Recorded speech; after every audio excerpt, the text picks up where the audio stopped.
जय श्री कृष्ण भक्तों, राधे राधे। आपका हमारे यूट्यूब चैनल पे बहुत बहुत स्वागत है। आज मैं आप लोगों से एक बात शेयर करना चाहती हूँ।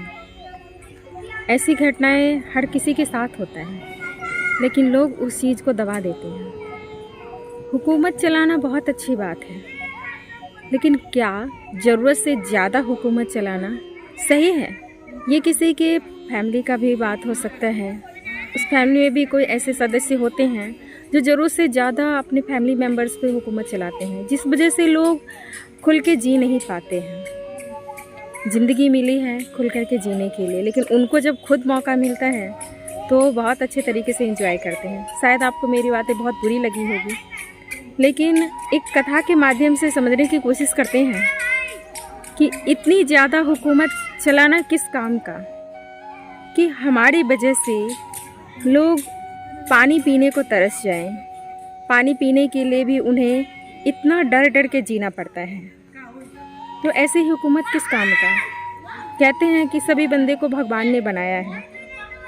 ठीक है, बहुत लोगों को ऐसा होता है कि हमारी बोतल से पानी पी लेंगे तो ये जूठा हो जाएगा, मन नहीं भरता है। तो ये सब मन का खेल है और कुछ नहीं। पानी तो एक ही है। सूरज सब पे धूप समान बराबर देती है, वर्षा सब पे एक जैसा होता है। तो फिर ये छुआछूत कहाँ से आ गया? है ना मन का खेल। तो आइए एक कहानी के माध्यम से आपसे बातें करते हैं कि क्या यह सही है। अगर आपकी नज़र में सही है तो हमें कमेंट करके प्लीज़ ज़रूर बताइएगा, और चैनल को अभी तक आपने सब्सक्राइब नहीं किया तो प्लीज़ चैनल को सब्सक्राइब करिए। पुराने ज़माने में अक्सर ऐसा होता था कि यहाँ से यहाँ की दूरी बड़े लोगों की है और इस एरिया को छोटे लोग पार नहीं कर सकते हैं। उन्हें अक्सर खाने पीने की, रहने की, पहनने ओढ़ने की कष्ट हुआ करता था, लेकिन बड़े लोगों को इससे कोई फ़र्क नहीं पड़ता था। वो उन्हें गुलाम समझते थे और अपनी ज़रूरत की चीज़ें उनसे करवा लेते थे। लेकिन अगर उन्हें कोई चीज़ खाने का मन होता, या भले ही वो भूख से मर जाएं, लेकिन उनके घर से 2 रोटी एक्स्ट्रा नहीं मिल सकता था। ये उस टाइम की बात है जब चौधरी लोग अपने मूँछों पे ताव दिया करते थे।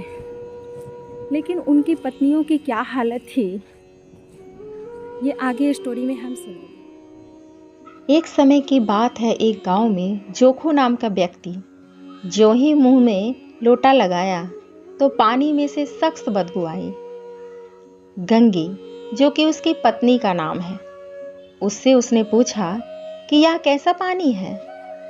मारे बांस के पिया नहीं जाता, गला सूखा जा रहा है और तू सड़ा हुआ पानी पिलाई देती है। गंगी प्रतिदिन शाम को पानी भर लिया करती थी। कुआं दूर था, बार बार जाना मुश्किल हो रहा था। कल वह पानी लाई थी तो उसमें से बू बिल्कुल ना थी। आज पानी में बदबू कैसी? लोटा नाक से लगाया तो सचमुच में बदबू थी। जरूर कोई जानवर कुएं में गिरकर मर गया होगा, मगर दूसरा पानी आवे कहाँ से? ठाकुर के कुएं पर कौन चढ़ने देगा? दूर से लोग डांट बताएंगे। साहू का कुआं गांव के उस पार है, परंतु वहां भी कौन पानी भरने देगा? चौथा कुआं गांव में नहीं है। जोखू कई दिन से बीमार है। कुछ देर तक तो प्यास रोके चुप पड़ा रहा, फिर बोला, अब तो मारे प्यास के रहा नहीं जाता। ला, थोड़ा पानी नाक बंद करके पी लो। गंगे ने पानी नहीं दिया। खराब पानी पीने से और बीमारी बढ़ जाएगी, इतना जानती थी, परंतु वह न जानती थी कि पानी को उबाल देने से उसकी खराबी जाती रहेगी। तो वह बोली, यह पानी कैसे पियोगे? न जाने कौन सा जानवर मरा है। कुएं से मैं दूसरा पानी लाए देती हूँ। जोखू ने आश्चर्य से उसकी तरफ देखा। दूसरा पानी कहाँ से लाएगी? ठाकुर और साहू के 2 कुएं तो हैं, क्या एक लोटा पानी ना भरने देंगे? ऐसा वो सोचती है। हाथ पांव तुरबा आएगी और कुछ न होगा, बैठ चुपके से। जोखू ने कहा, ब्रह्म देवता आशीर्वाद देंगे, ठाकुर लाठी मारेंगे, साहू जी 1 के 5 लेंगे। गरीबों का दर्द कौन समझता है? हम तो मर भी जाते हैं, तो कोई द्वार पर झांकने नहीं आता। कंधा देना तो बड़ी बात है। ऐसे लोग कुएं से पानी भरने देंगे? इन शब्दों में कड़वा सत्य था। गंगी क्या जवाब देती, किंतु उसने वह बदबूदार पानी पीने को न दिया। रात के 9 बजे थके मांदे मजदूर तो सो चुके थे। ठाकुर के दरवाजे पर 10-5 बेफिक्रे जमा थे। मैदानी बहादुरी का तो अब जमाना रहा है न मौका। कानूनी बहादुरी की बात हो रही थी। कितनी होशियारी से ठाकुर ने थानेदार को एक खास मुकदमे में रिश्वत दे दी और साफ निकल गए। कितने अक्लमंदी से एक मार्के के मुकदमे की नकल ले आए।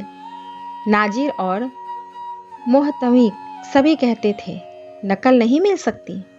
कोई 50 मांगता, कोई 100। यहाँ बेपैसे कौड़ी नकल उड़ा दी। काम करने का ढंग चाहिए। इसी समय गंगी कुएं से पानी लेने पहुंची। कुप्पी की धुंधली रोशनी कुएं पर आ रही थी। गंगी जगत के आड़ में बैठी मौके का इंतजार करने लगी। इस कुएं का पानी सारा गांव पीता है। किसी के लिए रोक नहीं, सिर्फ ये बदनसीब नहीं भर सकते, ऐसा गंगी सोचने लगी। गंगी का विद्रोही दिल रिवाजवी पाबंदियों और मजबूरियों पर चोटें करने लगा। हम क्यों नीच हैं और यह लोग क्यों ऊंचे हैं? इसलिए कि ये लोग गले में तागा डाल लेते हैं। यहाँ तो जितने हैं एक से एक ऊंचे हैं। चोरी ये करे, जाल फड़ेब ये करे, झूठे मुकदमे ये करे। अभी इस ठाकुर ने तो उस दिन बेचारे गरड़िए की एक भेड़ चुरा ली थी और बाद में मारकर खा गया। इन्हीं पंडित जी के घर में 12 मासा जुआ होता है। यही साहू जी तो घी में तेल मिलाकर बेचते हैं। काम करा लेते हैं, मजूरी देते नानी मरती है। किस बात में है हमसे ऊंचे? हाँ, मुंह में हमसे ऊंचे हैं। हम गली गली चिल्लाते नहीं कि हम ऊंचे हैं, हम ऊंचे हैं। कभी गांव में आ जाती हूँ तो रस भरी आंखों से देखने लगते हैं, जैसे सबकी छाती पर सांप लौटने लगता है। परंतु घमंड यह कि हम ऊंचे हैं। गंगू ये सब सोच ही रही थी कि कुएं पर किसी के आने की आहट हुई। गंगी की छाती धक धक करने लगी। कहीं देख ले तो गजब हो जाए, एक लात भी तो नीचे न पड़े। उसने घड़ा और रस्सी उठा ली और झुककर चलती हुई एक वृक्ष के अंधेरे साये में जा खड़ी हुई। अब इन लोगों को दया आती है किसी पर? बेचारे महंगू को इतना मारा कि महीनों लहू थूकता रहा, इसलिए कि उसने बेगार न दी थी। उस पर ये लोग ऊंचे बनते हैं। कुएं पर तो स्त्रियां पानी भरने आई थी। इनमें बातें हो रही थी। अब देखिए स्त्रियां क्या बातें करती हैं। खाना खाने के चले और हुक्म हुआ कि ताजा पानी भर लाओ। घड़े के लिए पैसे नहीं हैं। हम लोगों को आराम से बैठे देखकर जैसे मर्दों को जलन होती है। हाँ, यह तो न हुआ कि कलसिया उठाकर भर लाते। बस हुक्म चला दिया कि ताजा पानी लाओ, जैसे हम लौंडिया ही तो हैं। लौंडिया नहीं तो और क्या हो तुम? रोटी कपड़ा नहीं पाती? 10-5 रुपये छीन झपट कर ले ही लेती हो। और लौंडिया कैसी होती है? मत जलाओ दीदी, छिन भर आराम करने को जी तरस कर रह जाता है। इतना काम किसी दूसरे के घर कर देती तो इससे कहीं आराम से रहती। ऊपर से वह एहसान मानता। यहाँ काम करते करते मर जाओ, पर किसी का मुंह ही नहीं सीधा होता। दोनों पानी भरकर चली गई तो गंगी वृक्ष की छाया से निकलकर कुएं के जगत के पास आ गई। बेफिक्रे चले गए थे। ठाकुर भी दरवाजा बंद कर अंदर आंगन में सोने जा रहे थे। गंगी ने क्षणिक सुख की सांस ली। किसी तरह मैदान तो साफ हुआ। अमृत चुरा लेने के लिए जो राजकुमार किसी जमाने में गया था, वह भी शायद इतनी सावधानी के साथ और समझ बूझकर न गया होगा जितनी कि गंगी दबे पांव कुएं के जगत पर चढ़ी। विजय का एक ऐसा अनुभव उसे पहले कभी न हुआ था। उसने रस्सी का फंदा घड़े में डाला, दाएं बाएं चौकन्नी दृष्टि से देखा, जैसे कोई सिपाही रात को शत्रु के किले में सुराग कर रहा हो। अगर इस समय वह पकड़ ली गई तो फिर उसके लिए माफी या रियायत की रत्ती भर भी उम्मीद नहीं। अंत में देवताओं को याद करके उसने कलेजा मजबूत किया और घड़ा कुएं में डाल दिया। घड़े ने पानी में गोता लगाया, बहुत ही आहिस्ता, जरा भी आवाज न हुई। गंगी ने 2-4 हाथ जल्दी जल्दी मारे। घड़ा कुएं के मुंह तक आ पहुंचा। कोई बड़ा सहजोर पहलवान भी इतनी तेजी से उसे न खींच सकता था। गंगी झुकी कि घड़े को पकड़कर जगत पर रखे कि एकाएक ठाकुर साहब का दरवाजा खुल गया। शेर का मुंह इससे अधिक भयानक न होगा। गंगी के हाथ से रस्सी छूट गई। रस्सी के साथ घड़ा धड़ाम से पानी में गिर गया और कई क्षण तक पानी में हिलकोड़े की आवाज सुनाई देती रही। ठाकुर चिल्लाया, कौन है, कौन है? पुकारते हुए कुएं की तरफ आ रहे थे और गंगी जगत से कूदकर भागी जा रही थी। जब वह घर पहुंचकर देखा तो देखा कि जोखू लोटा मुंह में लगाए वही मैला गंदा पानी पी रहा है, क्योंकि उससे प्यास बर्दाश्त नहीं हुई। ऐसी हालत हो गई थी।